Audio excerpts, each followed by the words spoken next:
very generous. Sorry. Okay, got it. And more than generous to lend us her membership, so to speak, so that they could share some of their experiences, and it's sort of snowballed from there. So through our exposure with Mary Sue, we were able to gain access to a lot of the NARSOL affiliates, and that's how I connected with you all, is through the NARSOL speaker series. So mainly what my research is focused on is just the general impacts of the registration process itself, and so much of the general collateral consequences that we know that come with registration. And from all of that, we kept thinking about, well, we know that employment instability is a big thing. And if you can't have a job post release or post conviction, that is going to impact absolutely every other aspect of your life, including supervision requirements, any sort of fines or restitution or anything like that that individuals might have, let alone just the normal daily aspects of their life. So from there, we sort of, uh-oh, okay, there we go. So from there, what we have done is sort of piggybacked off that idea and built on the general idea that there is an economic cost no matter what type of conviction may come into play. So anybody who is a criminal justice involved individual, from the process of arrest all the way through the process of post conviction and reentry, we know that there is an economic burden that exists. So maybe you lost your job upon arrest. Maybe you have supervision costs, attorney's fees, any kind of fines, or any of that. No matter what type of conviction one might have, we know there's a certain economic cost. But for most individuals who go through this process, things pretty much stop after supervision, with the exception of individuals who are convicted of sexual offenses. So we know that that's already happening, but how much is that compounded by the sheer fact of registration and the public visibility of now having your name out there on a list? Prior research has pretty much confirmed that there is a population of individuals that are losing their job just by having the known status of registration in their lives. So once their employer finds out, Levinson, Demora, and Hearn have said about 21% of individuals are losing their positions simply by the fact that they know that they are a registered person. So we know that it's existing. 21% seems kind of low, if you ask me. I think it's a lot higher. A lot of that probably comes at the time of arrest as well, but it was something that we could build on and sort of explore from there. Oh, why will this not go forward? Okay, there we are. All right, so if we know that pretty much all criminal justice involved persons experience that, how much worse is it for somebody who is convicted of a sexual offense? So what further impacts or economic harm is being experienced here? We know that it's something, but we really, really wanted to put a number on it so that registrants themselves, family members, advocacy groups, they had something to work with, and they could go to their legislators or they could go to their lawmakers and say, here is a direct impact that we can put a number on, showing that upon conviction, upon release, these are the things that are starting to happen to registered persons. So that was our initial main goal, was just to be able to put a number on it.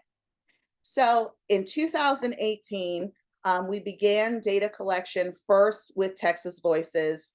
And then one of my research partners, as I said, Dr. Bailey, she came from Nebraska.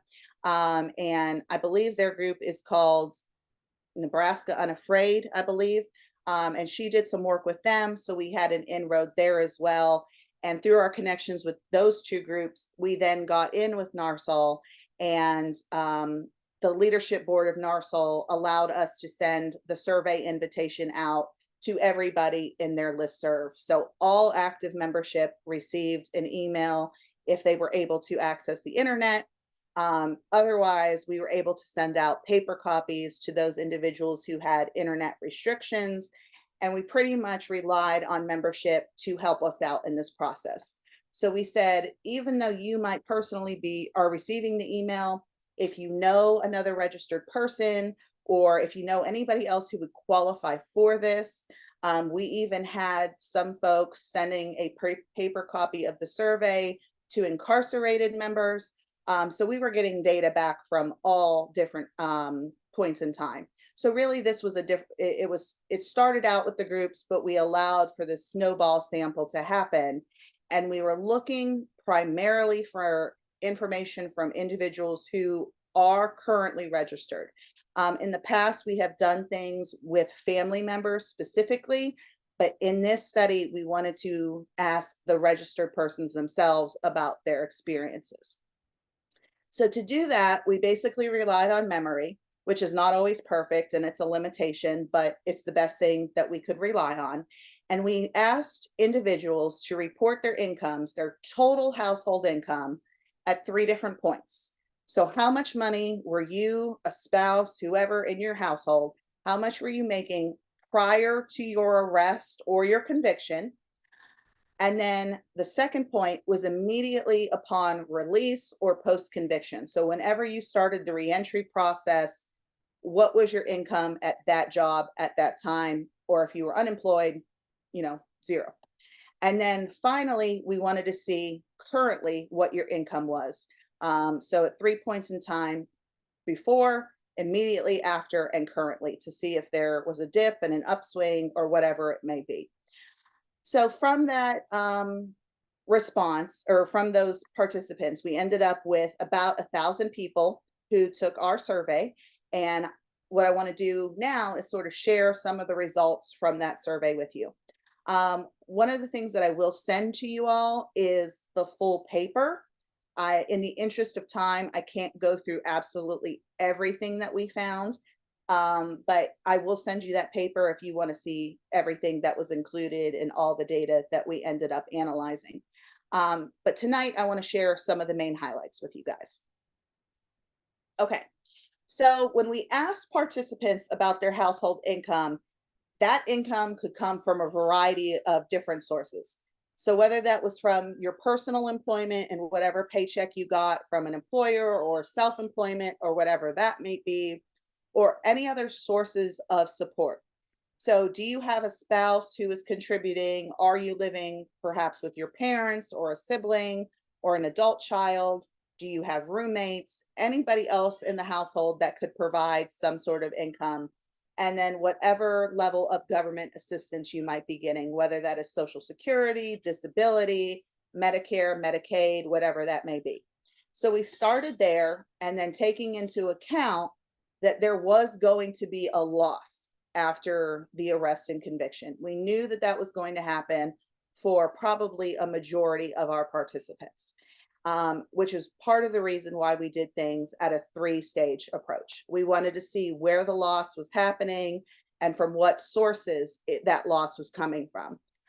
Because upon conviction of a sexual offense, not everybody gets to keep all of the resources that they have. So most individuals who are convicted with a felony might lose things like SNAP, WIC, or Section 8 benefits, but other things will stay in place, such as Social Security, Medicaid, Medicare, or a potential reduction in disability, but not a total elimination. So we kind of just wanted to see where those deductions were coming from and where they were being impacted the most. So before I get into my findings, what I wanted to tell you a little bit about was our participants. So of the 1,002 people that took our survey, the majority of participants identified as male, which is pretty common for registered persons, with a mean age of about 51 years. They were majority white, non-Hispanic, heterosexual, about 50% married, just a little shy of that, and most commonly held at least a high school diploma or a GED with increasing levels of education after that. In terms of registration, most of our participants had been on the registry for about 9.5 years, some a lot longer. Because we started in states like Texas, we have a 10-year registration or a lifetime registration process. So states that have longer registration requirements are going to sort of inflate that number a little bit. But the average time was about 9.5 years. In terms of the offenses that they were convicted of, most commonly was either a contact offense against a minor or a child pornography based offense. Um, Nearly all of our participants were convicted of a felony sex offense with about an average of 1.36 offenses. Now, those offenses did not include things like technical violations. We were just asking about specifically sexually based convictions. In terms of sentencing, most of our participants, because they were convicted of felonies, are going to experience an incarceration sentence of a year or more, which is prison, or they were receiving a mixed sentence where they would first be incarcerated and then would be released on probation, as a lot of states have eliminated a lot of the parole dealings that we have going on. So that's a little bit about our sample demographics, about the people who were taking our survey. So now let's talk a little bit about what they reported and what they said. So first we wanted to see, we were really searching for two different research questions or two hypotheses in this first part. First, we wanted to see if individuals who are convicted of a sexual offense are just at a lower socioeconomic status compared to before they were convicted. So I was a little bit higher, I might be making more money, the conviction happens, and now I'm experiencing a drop. And then what we wanted to see was the income loss. So could we put a number on it from before the conviction to current? Where was the pattern and the trend of the income loss coming from? This was done in order to establish this baseline. In order to be able to do all of our other analyses that we wanted to look at, and we're still looking at them, this data is so dense, we still have more to look at. But we first needed to put that baseline together and create some sort of number to see, just at a bare minimum, what was going on. So this is the first set of data results that I have for you. This is just about perceived socioeconomic status or class. So we basically just asked participants, at these 3 points in time, where did you identify yourself in terms of socioeconomic status? So did you consider yourself lower class, lower to middle, upper middle, or just upper class? So from this data, you could see that before conviction, most people considered themselves middle class. I'm not doing extremely well, but I'm comfortable. I have a good paying job. I can pay all my bills. I have some play money at the end of the day, but I'm not living in a mansion, right? Where most of us hope and strive to be. Immediately after the conviction, you can see the sudden decrease. So now we go from just shy of half of our participants saying I'm middle class to more than half of our participants saying I'm in the lower socioeconomic category and I have dropped down significantly. Give us some time. Where are we at currently? So after I get my feet back under me, I'm able to get a job back. It might not be the best job, but I'm starting to navigate the reentry process. You can see that that lower class category drops down.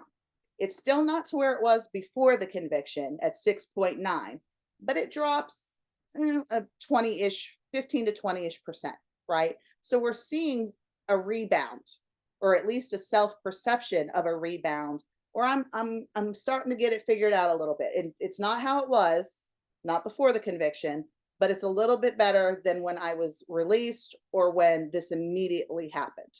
So we're seeing a sharp dip and then a little bit of a rebound at the end there. In terms of the number, this is the most salient part of the presentation for, I think, the income purposes. So before conviction, on average, our participants, those 1,002 people, were saying on average, our household income was about just shy of 72,000. You can see immediately after conviction, it drops down to 28,000. That's about a $44,000 a year household income loss per individual. And that's just the average amount. Give folks a little bit of time, get their feet back under them, start working, trying to figure this out. It's not perfect. It's nowhere near where it was before conviction. But again, you're seeing that little bit of a rebound. Um, so then you're experiencing really about a $22,000 to $24,000 a year loss after the conviction. So it does go up a little bit, but again, by no means is it perfect, and it's certainly not where it was before the conviction.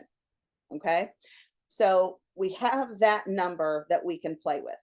So if you break it down even further and you ask individuals, how much are you personally losing?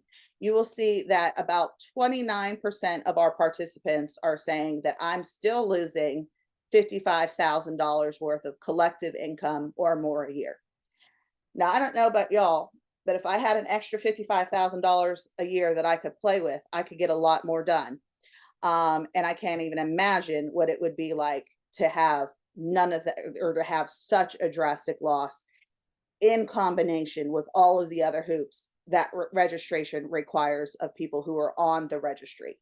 So it is such a significant number, and it is such a significant loss that it is very hard for many individuals to rebound and reclaim that lost income. So just a very eye-opening number to put on registration. And this is, again, by no means perfect. And it might depend on state where you see more or less of an income loss. But for an average number, that is significant and just very eye-opening, because we knew it was happening, but to what extent we weren't exactly sure. So that is very, very large of a loss for many individuals and their family members. Okay, so one of the other things that we wanted to talk about was employment status. So we asked folks again at these 3 different points in time, were you employed? Are you currently employed? Is it part, full-time, or is it just completely unemployed? I'm unable to work, maybe through a disability, through a lack of desire. I can't find a job. I am just retired early, something to that extent. So if you look at things before conviction, really it's a huge flip-flop. So before conviction, over 90% of our sample was employed in some way, whether that's just part-time or completely full-time. The majority, if not almost all of our participants, were employed in some way, with only about 8.6% unemployed. After conviction, it drops down so significantly that there's about a 36% change after conviction happening. So not great at all. And we'll talk a little bit about why that unemployment is consistently happening, and what some of our individuals are reporting about their struggles in trying to find a job. So again, we knew it was happening, but to what extent, we weren't exactly sure. So now we're able to say about 36% of unemployment loss directly related to the arrest and or the conviction. Okay, so moving on, we'll talk about the number of jobs that were held. And we don't know exactly all of the reasons why a job change occurred. So whether that was through a firing, whether that was through relocation, or the individual wanted to found better income, or whatever it may be. But basically what you can see, the lighter blue is all of the jobs before conviction, and the darker blue is all of the jobs after conviction. So you're seeing a decrease in the number of jobs that people are able to hold after conviction. So whether that is related to the criminal record that somebody might have, whether that is related to the registration status, again, we're not completely sure, but we are seeing that decrease happen in the number of jobs that individuals are able to have post-conviction. And the last thing that I wanted to talk about the employment and the numbers is the type of sector, or I guess the category in which people are employed. So before conviction, you see a lot more white collar employment than you do blue collar employment. And that sort of reverses upon conviction, where a lot of the white collar jobs go away. Now that might be due to a few things. So I may have lost a license. due to my job. Maybe I was a doctor or a dentist or something like that, and now I can no longer work in that field. Perhaps I was a teacher or a daycare worker, and now I am excluded from jobs in which children are present, and I have to switch fields. So, like many criminal justice involved individuals, upon conviction with a record, many of them turn, especially post release, early in the reentry process.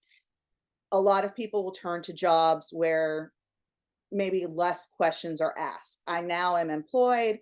I am fulfilling the requirements for my probation or parole officer, and down the line, I will find something better. But for now, I have a job, whether it's construction, um, or food service or something to that extent, where I can just get my feet on the ground, and then later on I can find something better. So again, give folks a little bit of time. And if you look at the current jobs, again, you're seeing that little bit of a dip, and where people are starting to get back into some of the sectors that they may have been in originally. Again, it's not getting back to where it was prior to the conviction, but you're seeing again that little bit of rebound that is consistent with both the income and all of the things that we had talked about prior to, in the prior slides rather. So it's not perfect by any means, and it's not great for everybody, but you're seeing a little bit of that rebound taking place. Okay, so I want to talk about or discuss a little bit about what we just talked about before we segue into some of the other findings. So again, this is by no means perfect, and a lot of the stuff that we're talking about is related to people's recall and their memory, and we know that that's not perfect either. Trying to remember a job I had 30 years ago or 15 years ago, I might not remember all of the aspects and everything perfectly, but I remember what I remember, and that's what we were going with. Um, so there are memory issues that might be related to the number, and it might not be perfect or exact, but it's a better working number than anything we've had in the past, because we never had an actual number to put on this. But what we're still not able to determine at this point is whether or not that loss is strictly related to registration, whether that is simply related to the label of sex offender, right? And the public notion of what that means to people who are maybe unfamiliar or less informed about what registration is, and have these misperceptions or misconceptions about what registration is. We don't know if it's just the sheer fact of having a felony on your record. And we don't know if it's something else that's happening. So are registered persons presenting themselves differently? One of the things that we'll talk about in the next portion of it is the idea of trying to protect one's identity to hold on to that job, and how maybe I'm a little bit afraid that people will find out that I'm on the registry. So what sort of protective measures are going on with individuals convicted of sex crimes versus individuals convicted of other types of offenses? So the next part that we wanted to do was to focus on the participants themselves and their own words and their direct experiences with registration, and how that has impacted them economically. So before I get to that part, should I pause and see if anybody does have questions or Let anything? me see. Does Okay. anybody have yes.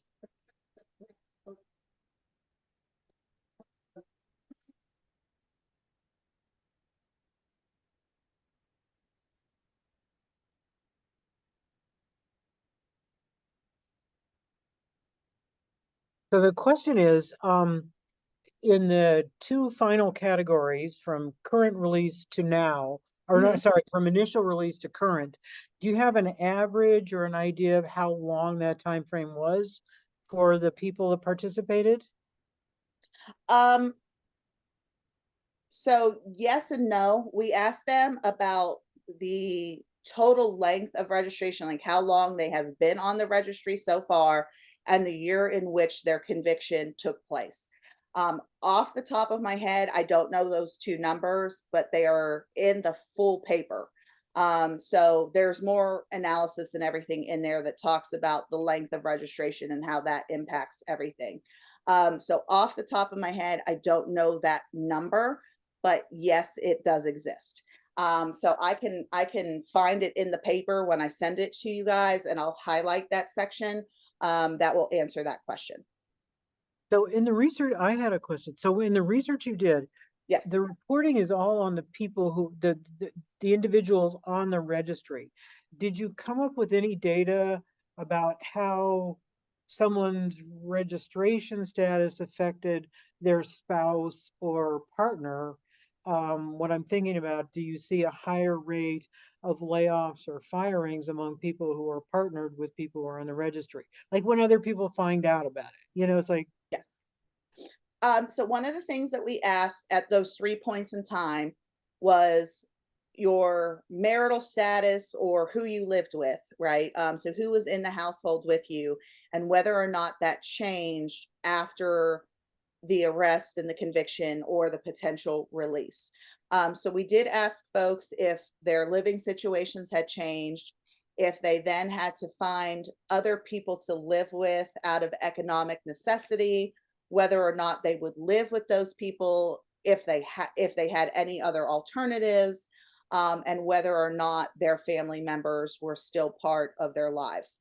So yes, again, we do have that information, but um, it's hard to sort of cover everything that's in a 30 plus hmm, page paper in a yeah, small amount yeah, of time. But yes, so we do focus a lot on the family members in this study and how they're connected to other people. The individuals on the registry are connected to other folks. But in prior research, we have studied extensively, basically a side by side comparison of individuals on the registry in comparison to their family members on a lot of these things.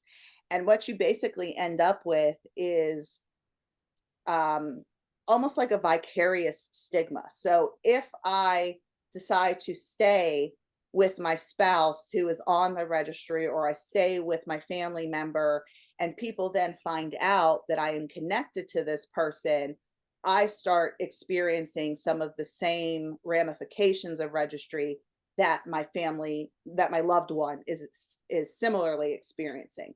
So yes, we have done extensive research on the family members and this idea of courtesy stigma or vicarious stigma, where just my relationship with you is impacting my regular life. really interesting. Any, Russell, you come on over. Yeah. Come on over. Hi, this might be a study in its own right, but I was wondering if in your demographics, if you collected uh, on the various states composition of the registries. What I'm getting at is, I'm relatively new here, and they have a completely aberrant registry division where in the states it's about 60% of people are level one lowest risk, maybe 25 are level two moderate, and the rest level. And here it's where from what I can see, our data, maybe someone does, about 65 or 70% of people are classified as moderate risk. And I don't know if that's something, you were able to just sit back and listen. So my apologies. I heard a majority of that, but it kind of broke up. From it, correct me if I'm wrong, but I think your question was whether or not we were looking at the demographics of the participants and whether or not the type of offense and the length of registration was impact like by risk level. Is that correct? No, I'm sorry. I was asking about for each state, was there a way that you measured the number of people that were assigned to different levels of risk? So in Arizona, in all states, it's usually a three level from what I read. And, um, and usually in most states, level one, most people in most states, about 60% are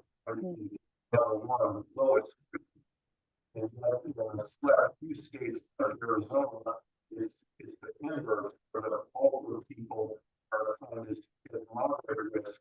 That affects kind of everything that you're here.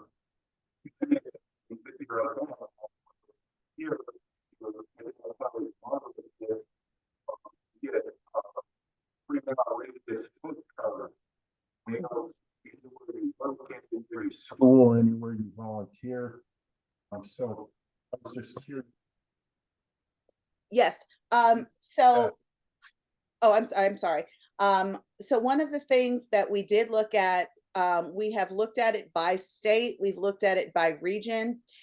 What's so very difficult to do, and I'm sure you all are finding this out and learning it as you go as well. Every state is just so vastly different in terms of their registration requirements and how much in compliance they are with the Adam Walsh Act, and who will, based on risk level, who will publicly list you versus who is listed just with the state. Like California is one that will not put all of their individuals on there. They keep what they consider their tier ones registered, but not publicly available. So the problem when you're trying to dissect it by state is that there's so many different qualifications and registry requirements. Like I said, Texas itself is 10 years or life. Florida went by, they didn't use the tier system, they used the terminology of sex offender and sexual predator. And again, it was very dichotomous, where it was a short amount or it was life. So it's very difficult to build a survey that takes into account basically 50 different registration processes. So we did take state into account, and we did take, I guess, what is the registration sentence, let's say, where it was the total duration of what you were required to register for. But specifically by risk level, we weren't really able to incorporate that because there are just so many different classifications, and what people or what states consider tiers versus different classification structures. So short of making 50 different surveys, it would be very hard to take all of that into account for each individual state. We are able to control for those things in our analyses, but to really find the nuances of each individual state would be a 50 survey undertaking, if that helps. And I hope that answers the question. Some of it was still a little broken up by the Zoom, but I hope that sort of answers it. He said, thank you. Okay, of course. Any other questions? Okay, I think we're ready to start up again. Okay, perfect. So in part of that survey, what we always will do, because we have found that many individuals convicted of a sexual offense really want to share their story, and they often feel that they are overlooked or do not want to be heard from the general population. So really, anytime that you give registered persons an opportunity to share more about their story and their experience, we find that they end up participating very enthusiastically.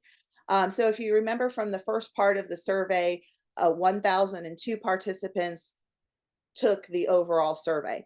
At the end of the survey, we just asked a general question: is there anything else that you would like to share with us, or that you want us to know about your registration experience? And 565 people participated and shared that with us. Of those 565, about half of them, 56%, were employed either part-time or full-time. So again, we're trying to understand whether or not it's the registry, whether it's the label, the public notion of it, or what else is going on.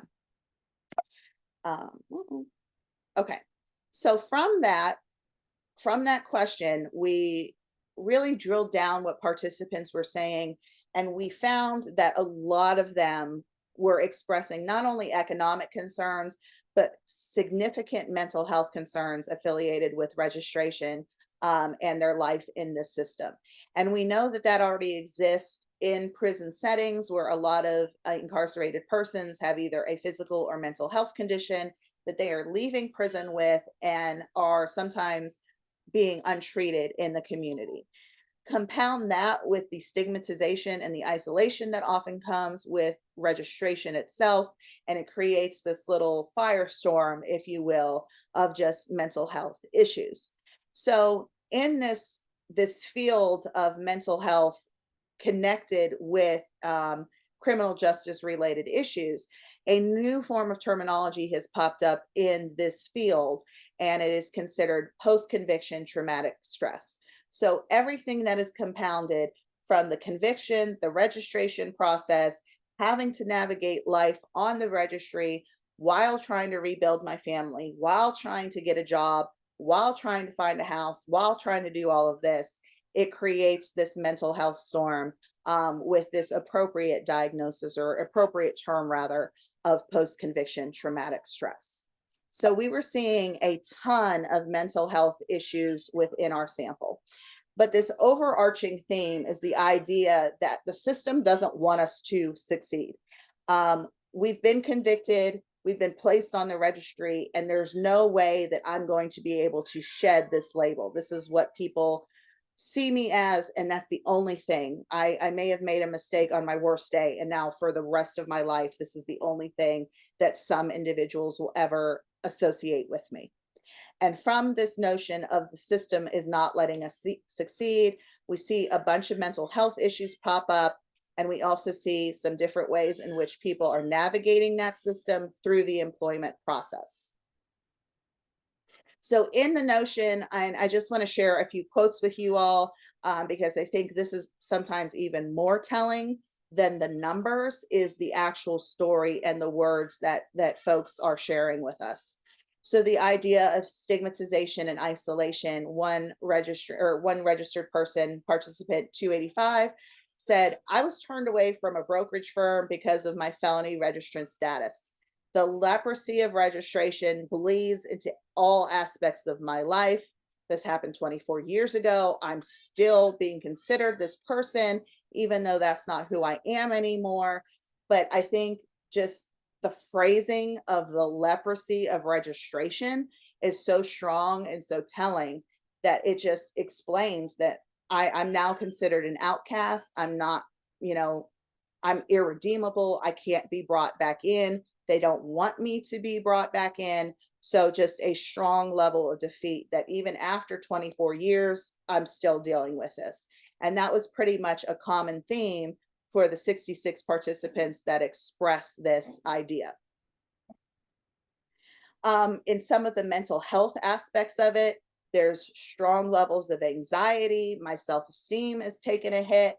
So the first participant on this screen talks about anxiety, embarrassment, fear. I'm afraid when I go to apply for a job. I don't know what's going to happen. My family is being impacted by this significantly. In the second quote, again, the idea of family pops in. Without that family member's assistance, I don't know what I would do. My self-esteem is really low. I'm very worried when I go see an employer, what they're going to ask me. So I kind of settle for more minimum wage jobs so I don't have to interact or have to report some of these things about my background. So just a high level of, how do I navigate this and trying to navigate the anxiety of it all. Some individuals went a step further and said, this isn't just anxiety. This is severe depression. I have considered whether or not I want to continue living and whether suicide was an option. So some ideologies of that way. But the first participant just talks about battling severe depression. When does the punishment end, right? I've been released from prison. That happened to me 15 years ago. I'm living in the community. Maybe I've never done anything since, but I'm still being significantly punished. And when is that going to end? The second participant here talks about homelessness. So I don't have that support system, maybe. I don't have that employment stability that's leaching into my housing stability, my food stability. And it's just causing severe depression and whether or not I want to just be done. So the idea of suicide was sort of a frequent theme. And we see that sometimes not only with registered individuals, but with a lot of re-entering persons who are having strong difficulties getting their life back in order or trying to rebuild their lives, so to speak. So just these very strong emotional, mental health reactions that are happening because I'm struggling. I've been struggling for years. And how do I get the help that I need? How do I get that assistance when the system doesn't want to give it to me? The idea of hopelessness was also a frequent theme. So the idea that I've tried, I have absolutely nothing to show for it. I've been at it since January 4th, 2014, and all of my efforts have been wasted. I'm not finding employment. I'm not finding the income that I'm hoping for or that I need to sustain my lifestyle. And it's not working. I can't do anything. The second quote I think is important and very telling in that, excuse me, this individual feels like they're already dead, right? I'm still here, but I don't have any resources. I don't have a support system. It's just, I'm just waiting it out kind of. And that is just devastating and heartbreaking that I can't do anything. I've gone to college, I've gotten my GED, I've tried, and nothing helps. I can't shed this one part about my lifestyle. Or about my life rather, not my lifestyle, I apologize. So this idea of hopelessness and that it's never going to get better. And no matter what I do, it's just butting my head up against the wall, if you will. And fear was a very prevalent one as well. So fear that something might happen to myself, something might happen to my family, whether that is a physical assault, whether that is some sort of harassment, because we know that happens a lot, especially once the registered status is revealed. We see, excuse me, we see a lot of those types of things happening. But this was one of my favorite quotes from this entire paper, is the idea that even after I go through this whole process, okay, you convicted me, I served my sentence, I'm back in the community, I should have an opportunity to rebuild my life. But this is America, land of the free and home of the brave. Registrants are not free and find it difficult to be brave. And if that is not summing this up in one big swoop, I don't know what else would do it. I'm afraid of every point and turn. I'm afraid of something happening. I'm afraid of losing my job. I'm afraid of losing that income. I want to be better. I want to do more things, but I'm just so terrified to be revealed that I'm staying stagnant and I won't do anything because of that tremendous amount of fear. So all of these mental health sort of things are stacking up and making it a very complex and difficult environment for registered persons to be able to successfully re-enter. If the idea is that the correctional system is supposed to correct and rehabilitate, then the reentry process, the idea is that I should be able to put that past behind me and look forward to a brighter future, where I can re-enter successfully and I can find a job and I can atone for whatever it is, no matter what type of conviction it might be, that I can atone for my mistakes and I can better my life. But we have created such a restrictive and drastically impacted environment that is not happening. So registrants are not free, and they find it difficult to be brave, and that is just very telling.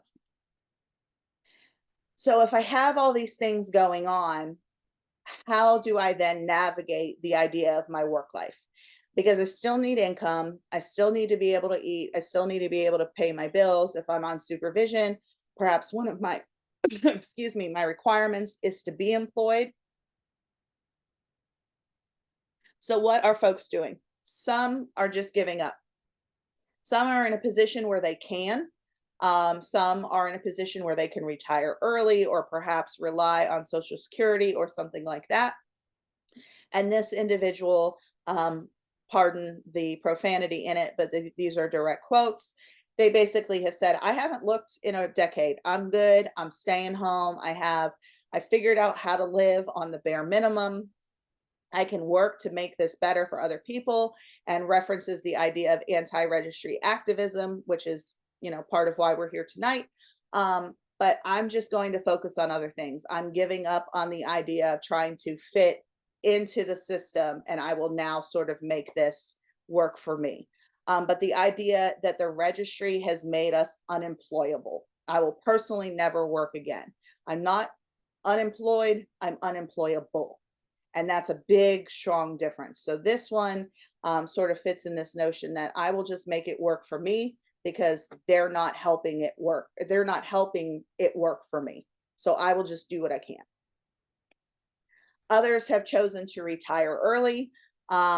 If they were in a position to be able to do that, younger registered persons are not necessarily in that position, but individuals who maybe are a little bit older could retire early, perhaps at an income deficit, but the idea that I could at least navigate this and I could at least do something to help supplement. So this individual was retiring early on Social Security, but had to find a roommate to share costs. I wouldn't necessarily live with that person if not for the situation, but where I'm at, that is a necessity. So some have chosen to retire early, some have chosen to remove themselves entirely from the process. And then others have decided I'm going to make this work no matter what. And even if that means I have to take on multiple jobs, I have to take on low wage paying jobs, or I have to just settle and be content to keep my job, then that's what I'm going to do. So here is an individual who graduated with honors from a specific university, maybe was a white collar job, was doing very good. The conviction happens. And like we said before, bam, there's that shift, that significant shift and drop in income. And now I'm sort of having to just find whatever I can find to pay the bills. So I've gone from maybe something high paying and prestigious, and now I'm working in a fast food industry or something like that, where I'm just making $11 an hour, right? Bare minimum, barely over the minimum wage. It's what I could find, and that's what I've got. So maybe I get a couple of those jobs to help make ends meet, but this is basically what I have been limited to because of the sentence and because of the conviction. So we're just seeing that sort of, I'll take whatever I can get. We've also seen participants in the broader set of quotes and messages that we got, where people would be afraid to ask their boss for a raise because I'm just going to keep my head down. I'm going to stay under the radar. I have a job. That's good enough. I'm not going to, rock the boat and ask for a raise. I'm not going to try and go find another job. And I will just grin and bear it until I can retire or until they fire me or something like that. But I'm not going to do anything to jeopardize what I do have. So sort of that idea of fear even leaching into this aspect, where if they don't know who I am and I can navigate this, I'll just be quiet, I'll do what I need to do, and sort of that idea of self-preservation. I will keep this job at all costs. Excuse me, even if it means that I have to settle a little bit more. Sorry, everything in Texas is in bloom this time of year, and it is just all in my nose and throat, and my apologies. We are suffering the same thing here, so don't Yeah. worry. We understand. Yeah, it's all so pretty, and then it's just yellow on your car and pollen in your nose, and Yep. come on summer. But anyway, so the idea that I just sort of do what I can to not rock the boat, so to speak. Okay, so implications in terms of this set of data. So we know that there are mental health conditions happening or mental health issues taking place for a lot of criminal justice involved individuals, but specifically in this case for individuals who are registered. So if there is a mental health concern, then what does that mean for the broader process of reentry? So not only does that mean that we need to get that person whatever services they need, but that also is creating or sort of amplifying the registration difficulties, right? Um, but part of it is also getting the people who need to care to care. So if we have mental health issues going on, if we have other chronic health problems going on, how do we get people who need to be involved in this part of the reentry process to become more involved? And part of that starts during the actual incarceration period if you receive an incarceration sentence. But we know that's a whole nother presentation for another day, where there are just so many lack of resources in incarceration settings. But that's really where it needs to begin, is that there needs to be a bulk of resources dedicated to reentry before reentry even starts. And mental health is one of the strongest aspects that many reentering persons need help with contending in the regular world. Because if you think, I might need medication, I might need counseling services, whatever that may be, that is also income dependent. And a lot of folks who are coming out are just finding jobs, might not have insurance resources or anything like that, and may have to pay for medications out of pocket. And I just don't have the money. I'm still battling my legal fees. I'm still trying to pay my attorney. I'm still trying to get a job. I'm trying to make rent. So my medication might be at the bottom of the list.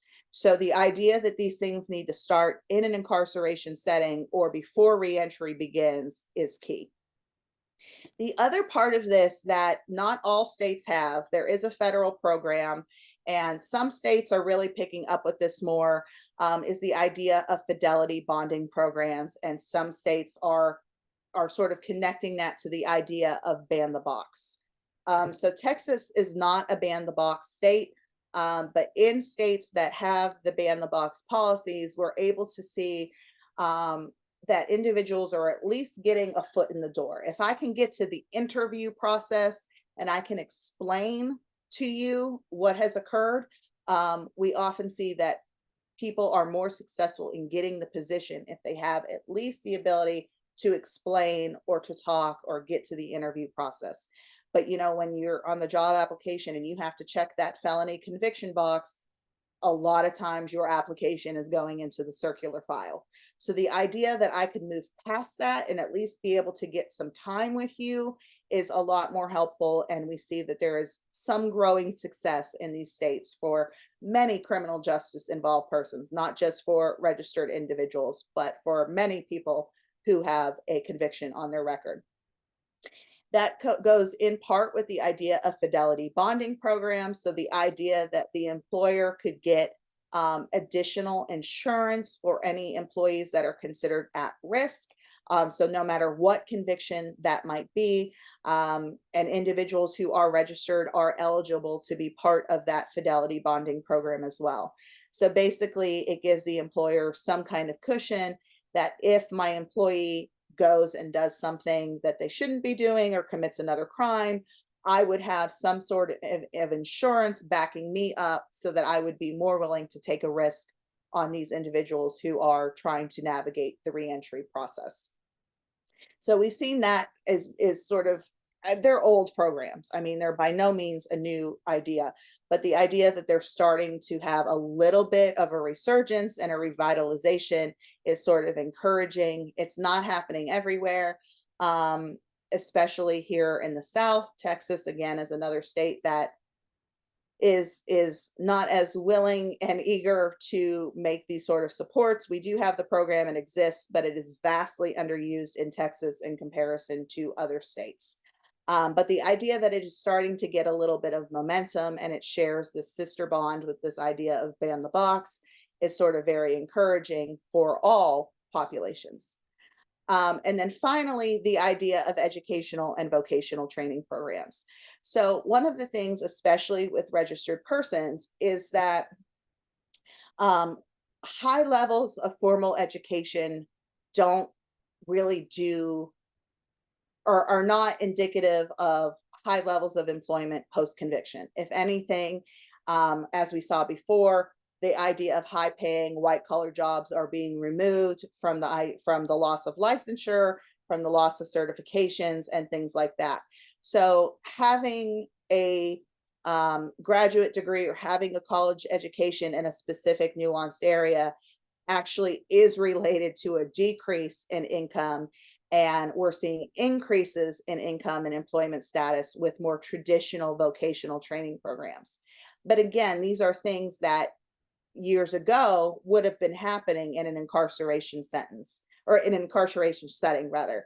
But we have very much moved away from the idea of providing these resources in prison settings. But they are shown to be effective and they have been shown to work.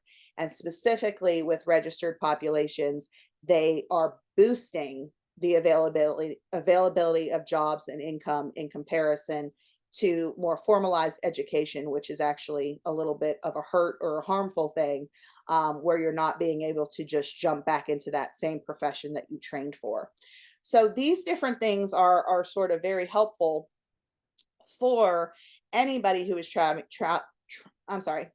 to navigate the reentry process. But the problem is that there's a lack of resources and funding being allocated to these problems or to these programs, under the idea that nothing works and that many people cannot be rehabilitated. In the 60s and 70s and really up until the Reagan administration, we saw a lot more funding going towards these programs. And then in the 80s, when we saw just this mass hysteria surrounding drug offenders and the super juvenile predator and all these different things, we saw all that funding being taken away. And the idea that we're going to be now hard on crime and we're not going to let anybody out who's going to go out and be a chronic offender and those things. And it is now just sort of leached into every different aspect of the correctional system. So if we can get back to the way we used to do things, and that's a very hard ask, we know that these types of programs are successful. We know that they're working because we're doing them in the communities and we're having success there. So how do we get them back into an institutional setting where we have folks who need them the most? And that's really the next big step, is how do we sort of navigate that process? How do the advocacy groups come into it? How do we provide these resources when we have strained budgets, when we have strained resources, when we're understaffed, when we have all these other individuals to help and work with? How do we allocate these funds to this group of people who are trying to navigate reentry, but have to do it in the most public way possible?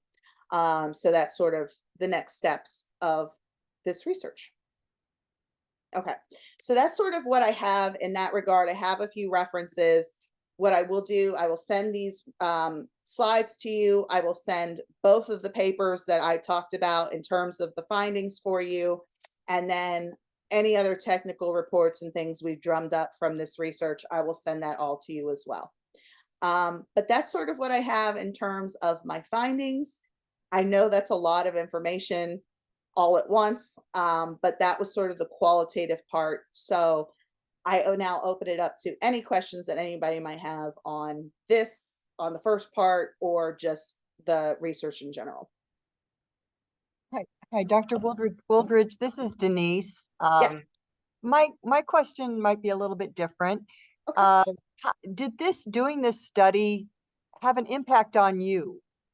And if so, what was it? What were you going through? Was there anything that you were really specifically going through at this time? Sure. Thank you.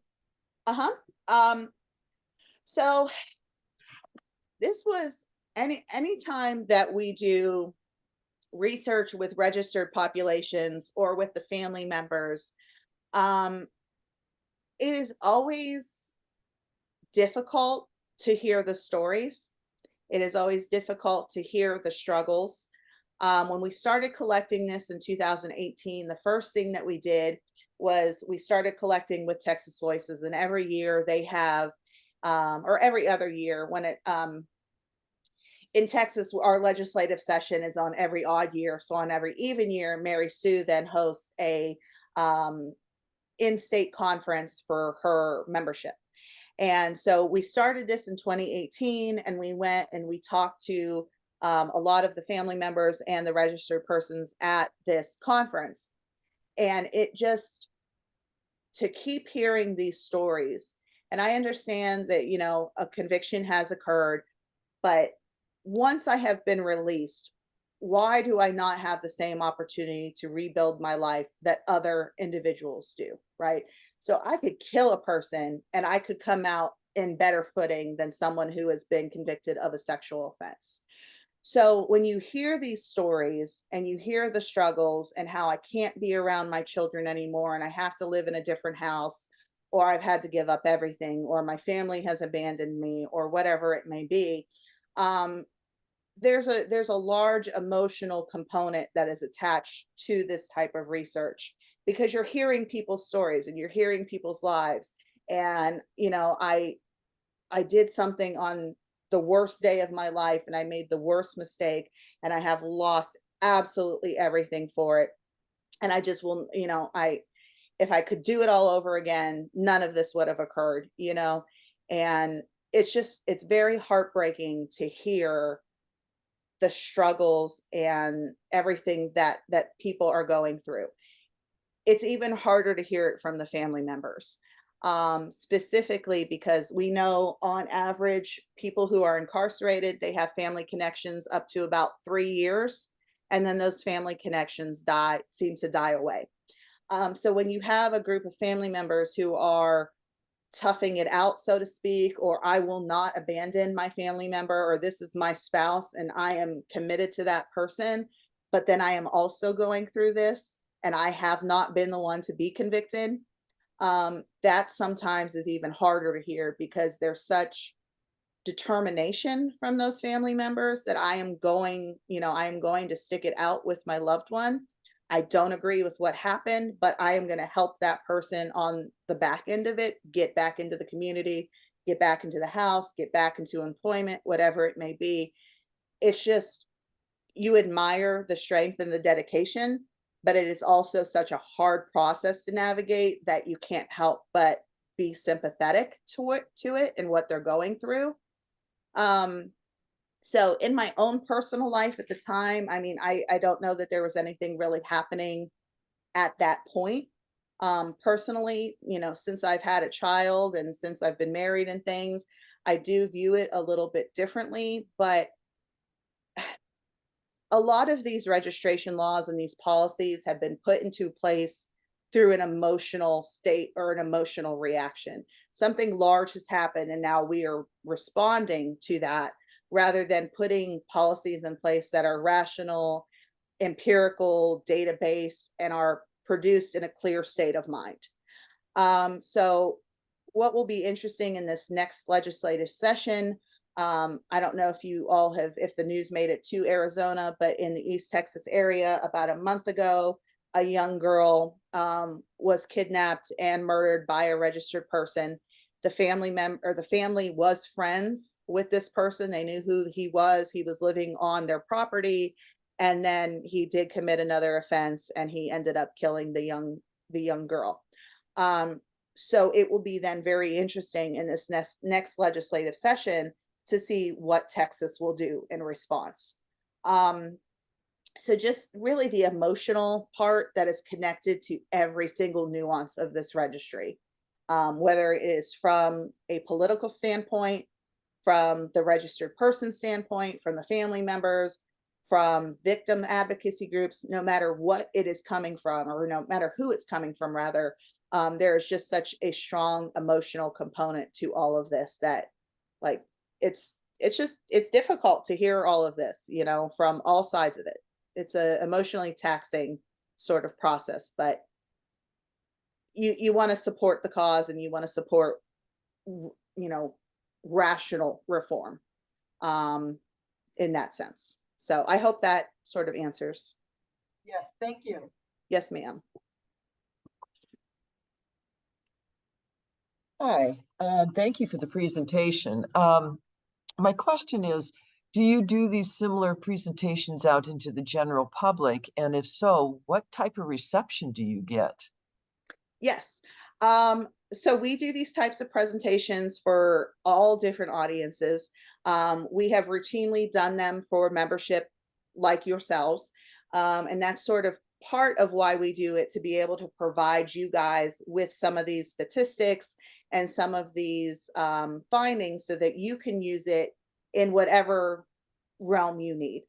So one of the things that we do for Mary Sue here in Texas, we take some of these findings and we go testify against legislation. We will go meet with legislators and we will talk about some of the things that we have found with them. And like most politicians, you know, they are somewhat receptive, but are they going to do anything, especially if they're on the opposing side? That's sort of always hit or miss. We take these findings to academic conferences all the time. We publish them. We send them to like, we sort of break it up into different, for the different audiences. So I will present it differently in a published form than I will like in a technical report that I could send to different agencies or to different advocacy groups. So it sort of depends on the audience.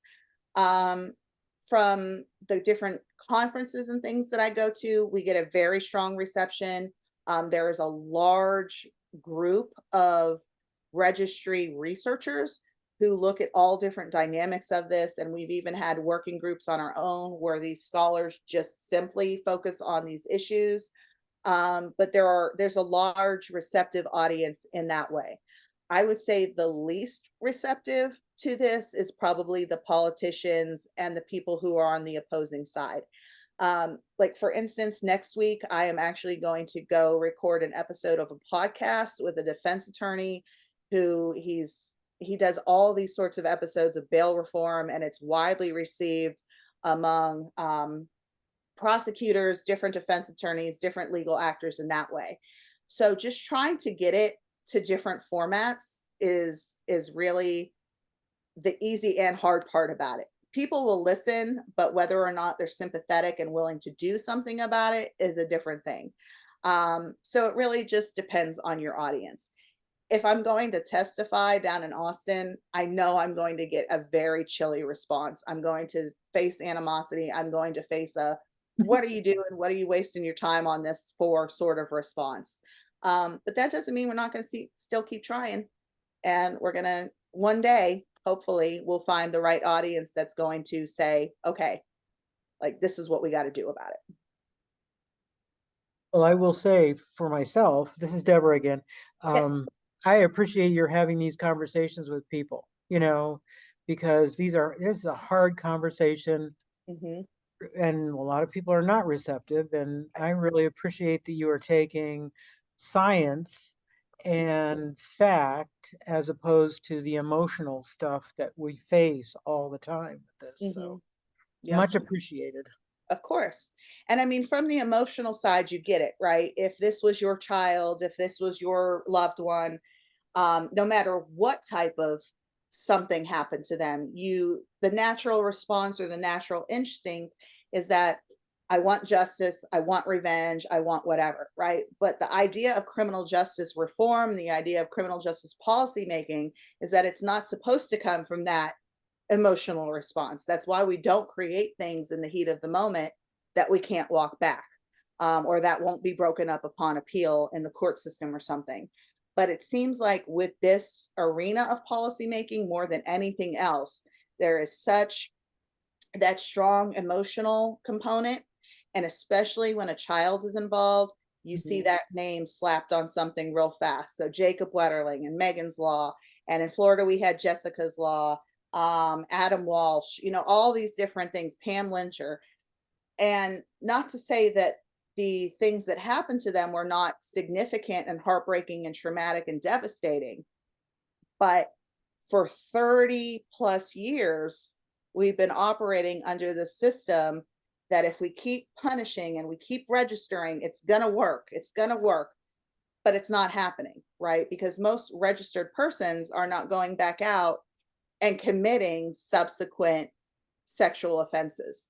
The recidivism rates are extremely low for this group of convicted persons in comparison to things like property offenders or drug offenders or things like that.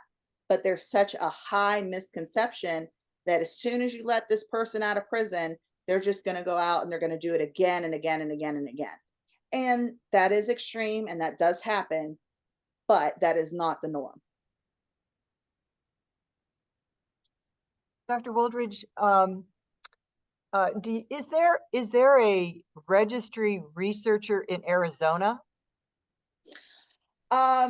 Yes, there was, I don't know if he is still active or if he has retired. But there's a gentleman, he used to be at the University of Louisville, and then I think he moved to Arizona State.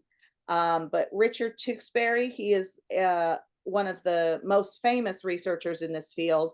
But like I said, he was sort of nearing retirement when he moved to Arizona, so I'm not positive if he is still active. But I can look up and see in our group who might be out that way, and I can send you their contact information.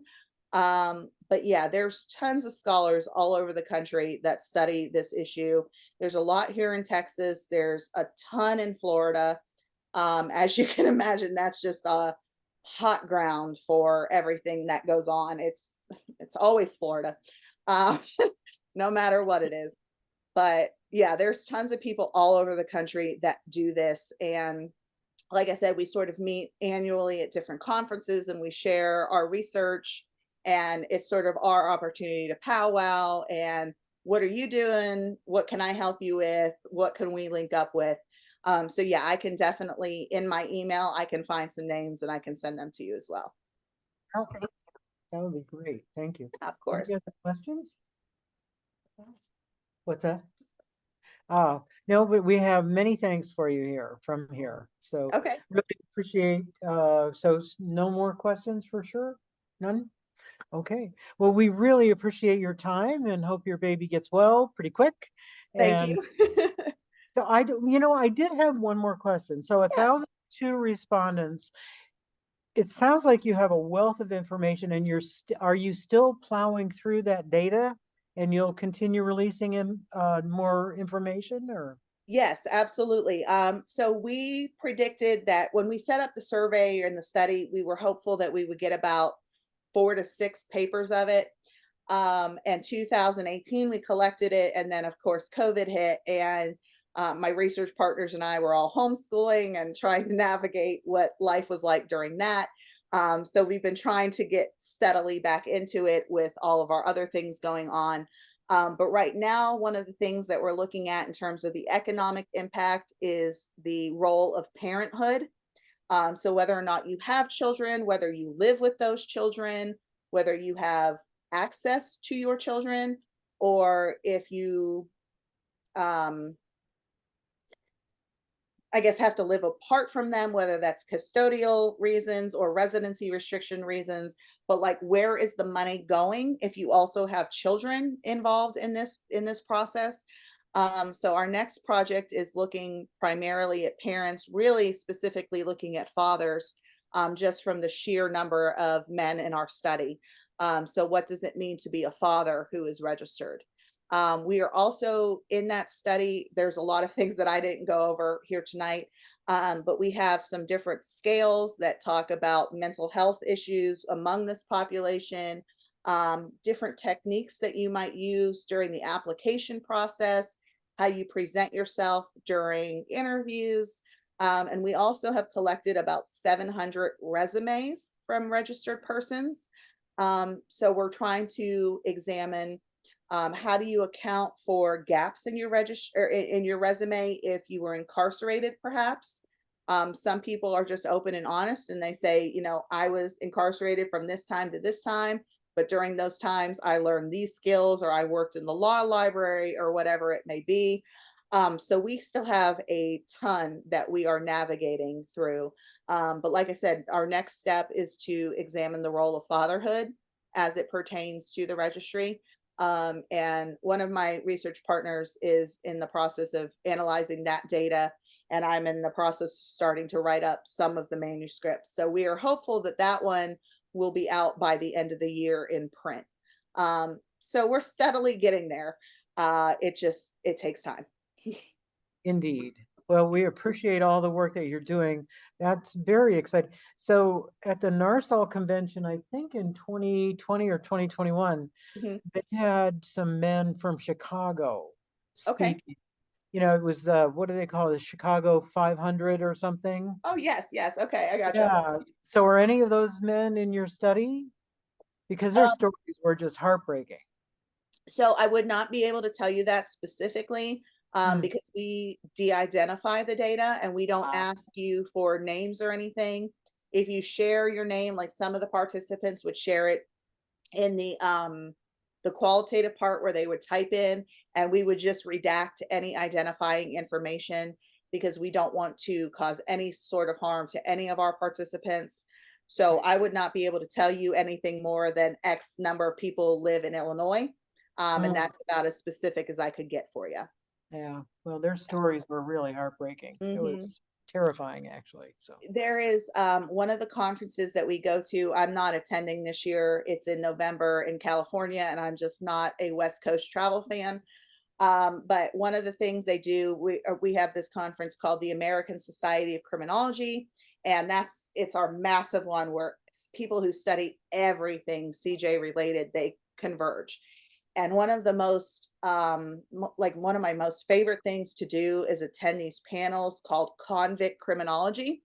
And it's often people who have a conviction of some kind and have successfully navigated life post release, and either went back to school and are now an academic who are studying something, or have gotten into a service related field where they're helping criminal justice populations or something like that. But they always typically begin with, this was my life, this is what I did, this was my conviction, and this is the success story that I am afterwards. So you get all that heartbreak in the beginning, but then you get some success at the end, and it just shows that, it is possible. It's not easy by any means, but it is possible. And it sort of gives you at least a little glimmer of hope that what you're doing is not just for nothing, and that some people can do it. But it's just so amazing, these stories, and how people have overcome some of the worst moments in their life, and they're now helping others. So there is a broad reception for this type of thing, and there's a large audience for it. You just got to find the group.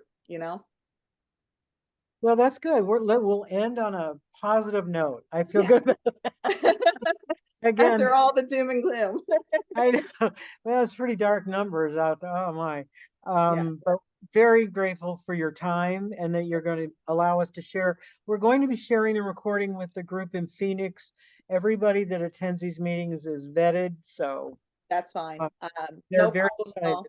Yep. Yes. And any information you share with us will be shared with the Phoenix group as well. So Yes, that's completely fine.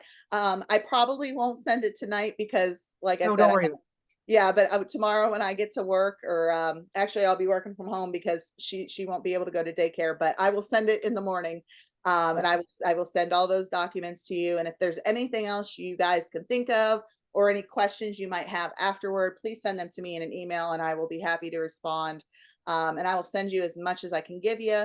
And then if there's anything else you need, hey, I have a question about this, or I'm looking for this statistic or whatever, I through the university, I have access to a lot more than lay people do. So if there's any research or any papers or anything you guys might need, let me know, and I can send that to you as well. So, well, if there's any really good data on recidivism, we could use that when we talk to legislators, right? Okay. Yeah. So that tends to be behind paywalls of some sort. So, yeah, Yes. if you've got any good recidivism data, I'm up for it. So, Yes, because I can get it for free, and most of those articles are like $35 to $45. So yeah, I can send you a PDF. That's not a problem. awesome, And save you all a little bit of awesome. money. Oh, Yeah. all right. Well, thank you. Of course. Thank you all for having me. I hope you all have a wonderful night. And again, if there's anything else I can do for you, please don't hesitate. Thank you so much. Mhm. Bye Bye, bye. everybody. Have a good night.